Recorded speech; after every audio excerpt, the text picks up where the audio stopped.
आज उसके तहत 2400 करोड़ रुपए का सीधा ट्रांसफ़र एम्प्लॉयर और एम्प्लॉइज़ के खाते में किया गया है और टोटल बजट इसके लिए लगभग 1 लाख करोड़ रुपए का बजट है, जिसमें नए कोई भी अगर जो एंटरप्रेन्योर है वो किसी को एम्प्लॉई के रूप में रखता है और जो उसके क्राइटेरिया को पूरा करते हैं तो उस पे एम्प्लॉई को भी अतिरिक्त सपोर्ट भारत सरकार की ओर से मिलता है और एम्प्लॉयर को भी अतिरिक्त सपोर्ट भारत सरकार की ओर से मिलता है। उसके अलावा मैं कहना चाहूँगा कि हमारे छत्तीसगढ़ की उद्योग नीति के तहत छत्तीसगढ़ की युवा भाई बहनों को कोई एम्प्लॉयर अगर रोजगार प्रदान करता है तो इसके अलावा और अतिरिक्त प्रोत्साहन राशि राज्य के छत्तीसगढ़ राज्य के उद्योग नीति के तहत छत्तीसगढ़ राज्य के बजट से प्रदान किया जाता है। इससे नए रोजगार सृजन मैन्युफैक्चरिंग सेक्टर में उत्पन्न करने में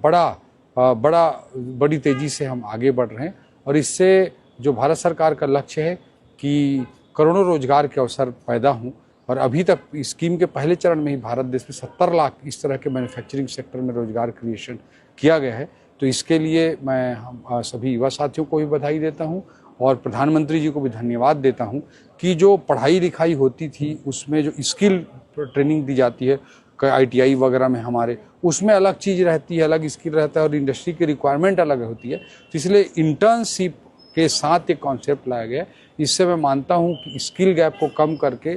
युवाओं को एम्प्लॉयबल बनाने में एक बड़ी मदद मिलेगी।